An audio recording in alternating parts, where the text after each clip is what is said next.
Bismillahirrahmanirrahim. Assalamualaikum warahmatullahi wabarakatuh. Alhamdulillahirrahmanirrahim. Kita bisa bertemu kembali walaupun dengan masih kondisi kuliah online. Mudah-mudahan apa dari pertemuan ini tidak mengurangi apa maksud dan tujuan serta sasaran dari perkuliahan kita.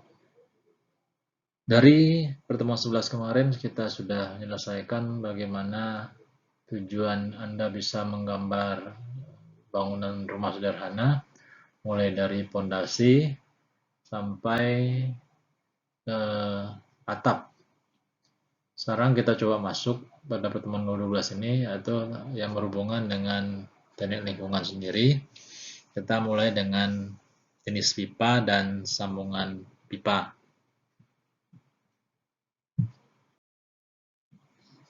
Sekarang kita lihat pengertian dari pipa. Tentu secara umum Anda sudah mengenal pipa sehari-hari. Sekarang kita lihat pengertian pipa itu sendiri adalah benda berbentuk lubang silinder dengan lubang di tengahnya yang terbuat dari logam maupun bahan-bahan lain sebagai sarana pengaliran atau transportasi fluida berbentuk cair, gas, maupun udara. Ini secara umum tentu Anda sudah paham pengertiannya, walaupun ini menyamakan pengertian kita saja.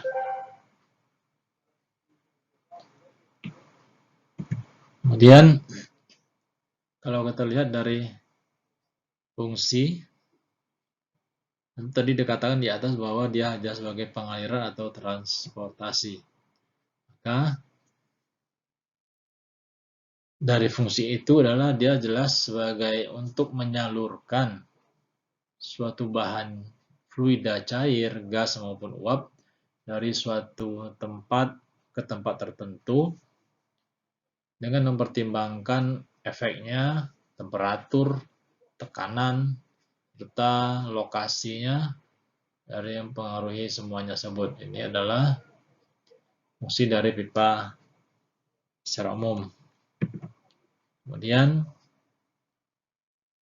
kadang-kadang pipa-pipa tertentu tidak hanya sebagai penyalur atau menyalurkan fluida, tetapi kadang juga bisa sebagai konstruksi.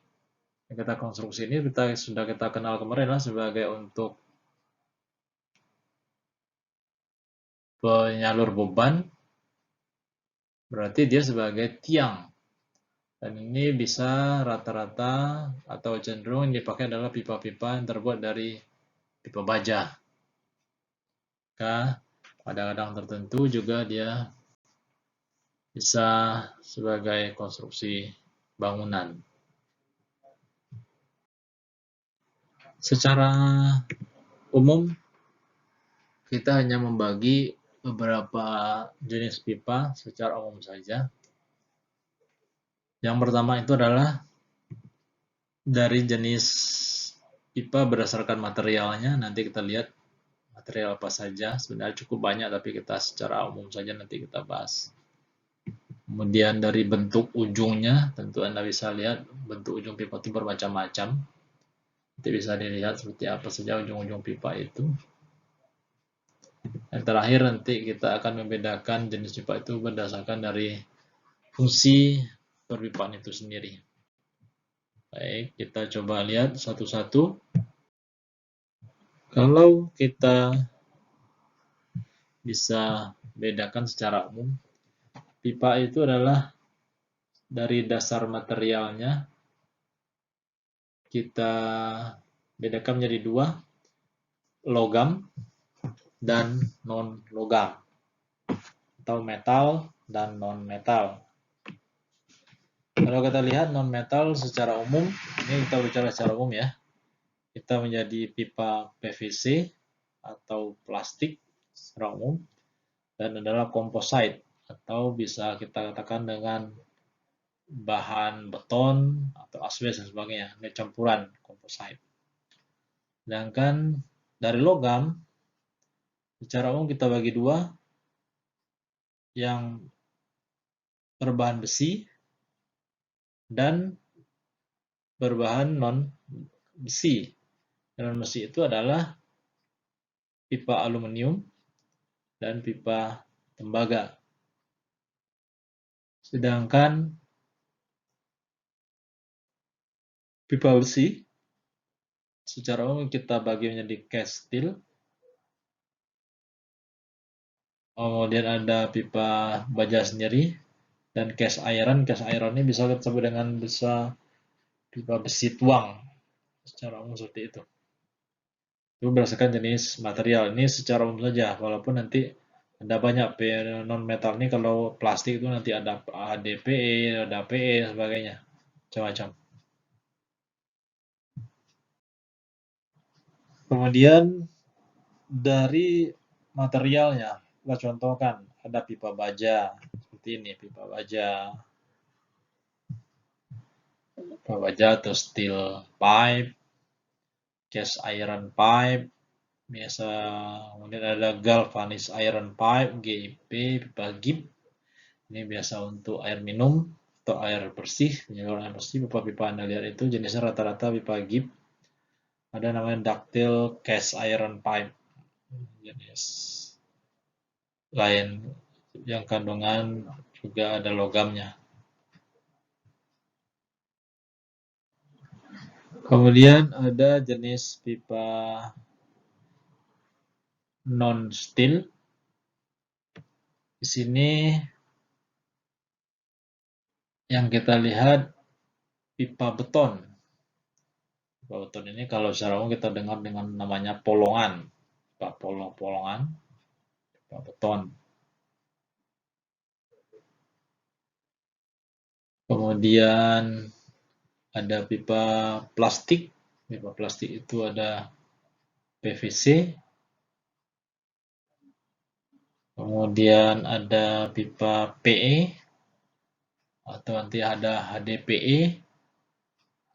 Ada pipa fiberglass, pipa asbesmen, dan juga nanti ada juga karena pipa tanah liat pun ada, tapi sudah jarang dipakai. Ini adalah pipa-pipa yang non steel.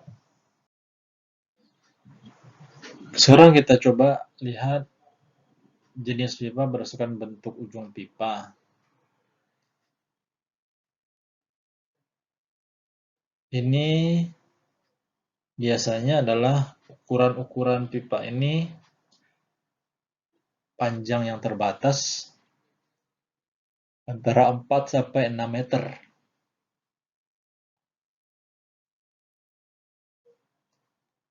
Kemudian yang dibedakan juga dari bentuk ujung pipa, kita lihat apa saja untuk ujung pipa itu. Yang pertama adalah ujung pipa flank.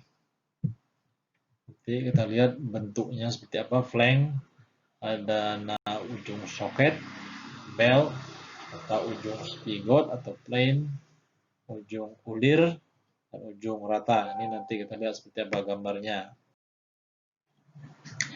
Ujung flank seperti ini adalah rata-rata kita lihat pipa yang Anda lihat kenal pipa air bersih besar-besar itu di jalan.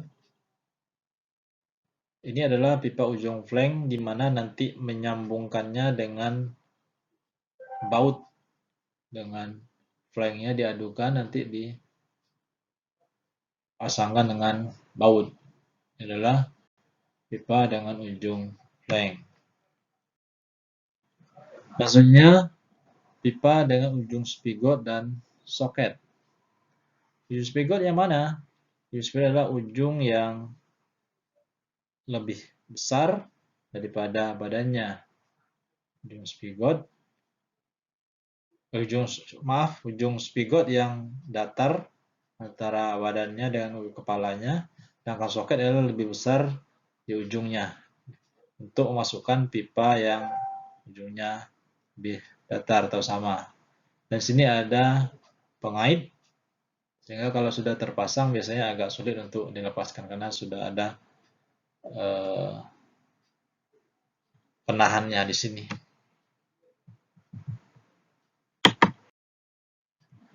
Sekarang kita lihat ujung pipa rata. Itu paling gampang, ujung pipa rata adalah ujung pipa yang tidak mengecil atau membesar di ujungnya, sama. Kalau spigot tadi ada pengaitnya, ada takikannya, jadi dia tidak ada apa-apa, namanya ujung rata. Ini adalah ujung ulir. Ujung ulir ini jelas seperti biasa. Itu ada ulir, ini sering kita kenal di ujung pipa-pipa di rumah, kita masang sambungan-sambungan pipa di rumah seperti ini. Kemudian dalam penentuan diameter pipa ada 3 istilah. Itu adalah ND atau nominal diameter, ID inside diameter, OD dan outside diameter. Inilah bagaimana pengukuran dari diameter pipa itu dihitung. Nominal diameter berarti dia dari as tengahnya. Kalau inside dia murni diameter pada dalam pipa itu saja. Dan outside diambil diameternya dari luar pipa. Kemudian juga kita ada mengenal kekuatan pipa, biasa ada namanya S dengan istilah S8 sampai S16. Itu kekuatan-kekuatan pipa menunjukkan S8 itu adalah bekerja pada daya kerja 8 ATM. 16 itu mampu bekerja pada 16 ATM. Setelahnya kita masuk pada jenis sambungan pipa. Apa saja yang menjadi bahan atau bentuk sambungan pipa-pipa yang akan kita kerjakan. Yang pertama kita bisa memisahkan secara umum, membagi secara umum. Sambungan pipa itu ada dua. Yang pertama adalah sambungan pipa tetap permanen yang tidak bisa dibuka lagi. Yang kedua adalah pipa-pipa yang sambungan non permanen yang istilahnya bisa dibuka kembali. Yang permanen atau yang tidak bisa dibuka lagi adalah biasanya pipa-pipa dengan jenis pipa las dengan penyambungan di las. Kemudian yang bisa dibuka ini adalah untuk pipa-pipa misalnya dengan pipa air bersih, pipa air buangan.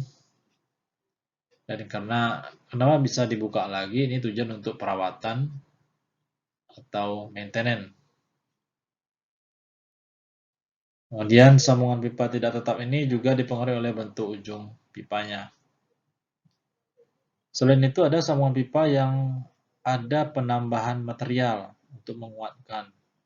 Misalnya kalau Anda lihat di pipa beton, penambahan materialnya adalah mortar atau semen pada sambungan pipa beton itu sendiri. Kemudian dari jenis sambungan berdasarkan ujung pipa, yang pertama adalah sambungan yang ujungnya sama. Biasa kita lihat adalah flank. Flank dengan flank diikutkan dengan baut. Dan jika dia tidak flank, maka kita sambung dengan kopling. Nah, kita lihat kopling nanti. Kopling sendiri ada berapa macam? Ada dresser joint, ada super tile, ada gable joint. Dresser joint untuk apa? Untuk pipa logam. Super tile dengan ada menggunakan ring karet, ini dengan untuk pipa-pipa non logam. Dengan gable joint adalah Untuk pipa logam dia mirip dengan dresser joint kita. Ini sambungan flank joint. Ini flank langsung pipa dengan pipa. Lalu sini ada konektor. Ada konektornya. Ini juga flank joint. Sifat sambungan jenis ini seperti apa?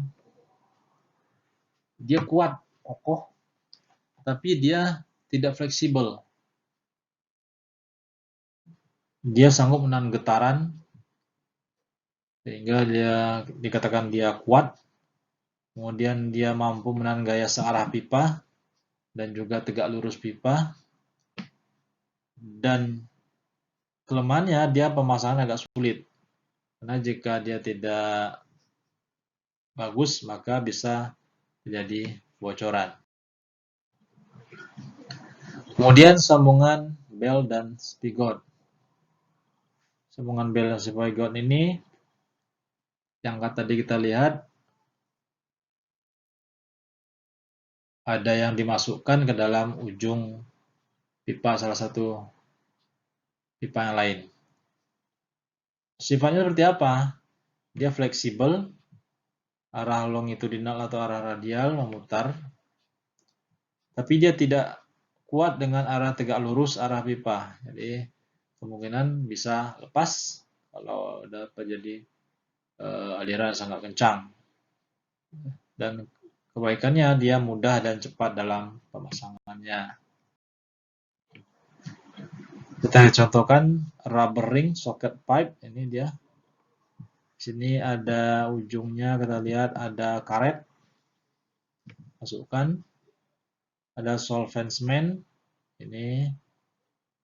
Nah, ini dengan flank tadi. Ini dia. Di dalamnya kita lihat. Dan ini pemasangannya lebih mudah. Sambungan lain yang ketiga adalah push and join, di mana dia ini kita tekan, maka dia akan nyambung. Ujungnya apa yang kita hubungkan? Push and join adalah ujung soket dan spigot. Sifat sambungannya, dia tidak mampu menahan gaya longitudinal atau gaya memutar, dan dia kelebihannya dia cepat dalam pemasangan. Ini push and join seperti ini, tinggal tekan, maka dia akan nyambung, dan dia akan sulit untuk dilepaskan kembali. Ini sambungan belt and spigot dengan rubber ring seperti tadi, ada karet di dalamnya, berupa kecil.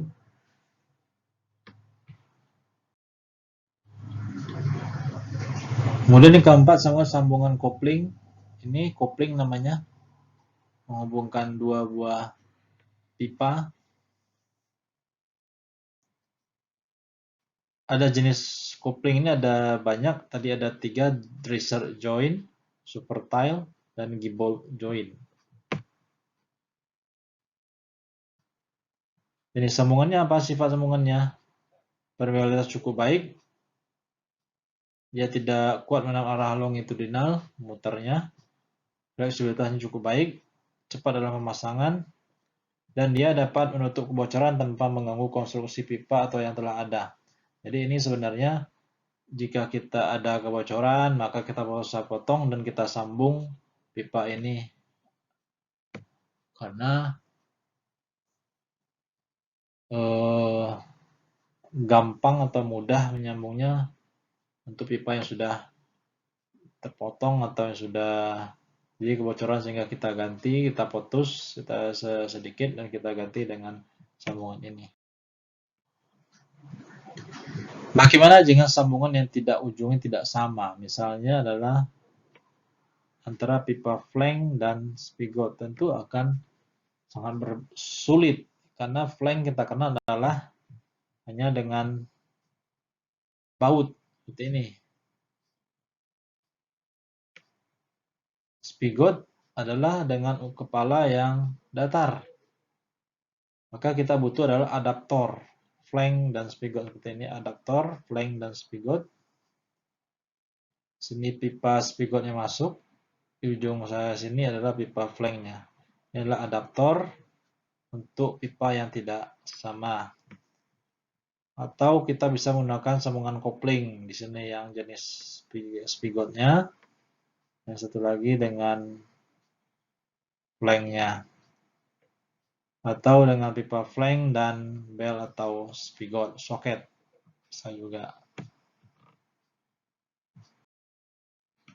Ini jika kita menggunakan pipa flank dan spigot konektor. Di sini ada flank. Ini jika ujungnya spigot, kita bisa langsung masukkan ini. Kemudian kita juga kenal nanti konektornya adalah flank dan soket. Berarti di sini ujung flanknya, yang bawah ujung flanknya berada di bawah, dan ujung soketnya di atas. Oke. Terakhir tadi sambungan lain, bisa dengan semen, atau dengan penambahan dengan las. Sekarang kita lihat aturan dalam penggalian pipa. Tentu kita sering melihat orang-orang menggali pipa air bersih, air buangan. Tentu kita punya aturan. Seperti ini. Misalnya kita punya di sini ada penampang galian pipa tanpa pasir pelindung, ini diameter pipanya. Ini tingginya galian. Ini urutan tanahnya, ini lebar galiannya. Kita misalkan dengan pipa dengan outside diameter atau pipa 450, maka kedalamannya adalah 165 dalam senti, ini dalam mili, 45 senti per 50 mili, maka kedalamannya adalah 165, lebarnya 75, maka pada kita hitung volumenya, maka volume tanah uruk yang setelah dikurangi dari diameter pipa besar 0,7125. Sampai begitu seterusnya, sampai ke pipa 32 mili, maka kedalamannya minimal galian adalah 60 cm dan lebar galian 25 cm. Ini dasar kita melakukan penggalian pipa, dan kadang ini tidak berjalan sebagaimana mestinya di lapangan. Bagaimana jika kita akan galian pada adanya hot mix di atas jalan? Maka kita bedakan adalah ada lapisan hot mix-nya, ada lapisan kelas A, lapisan kelas C, ada timbunannya, ada pasir uruk dan pipa. Maka kita bagi berapa?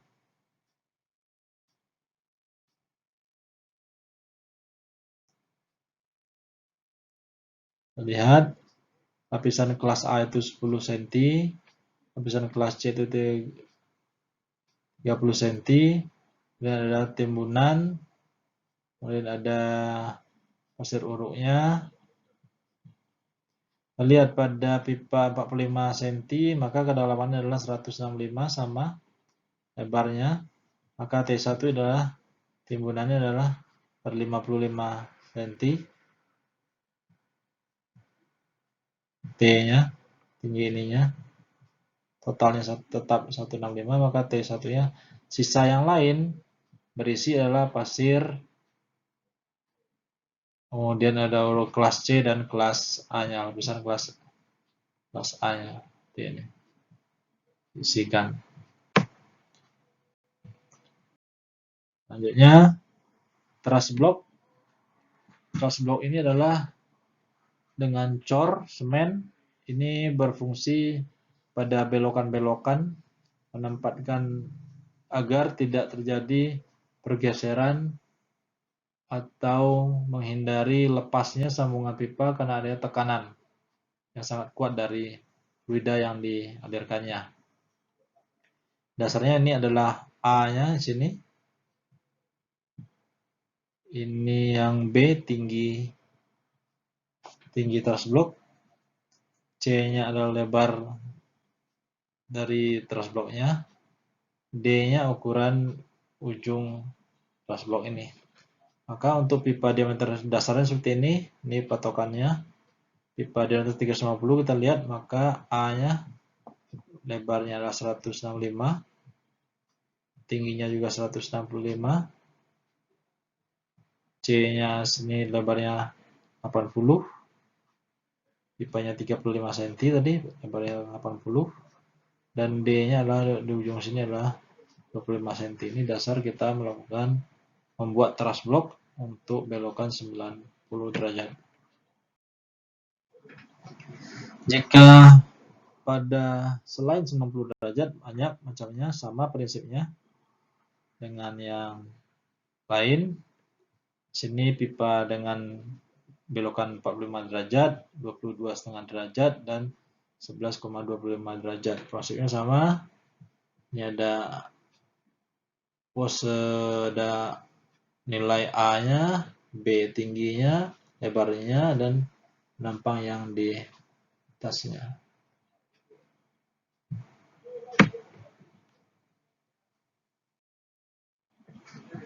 Kemudian bagaimana dengan truss block T?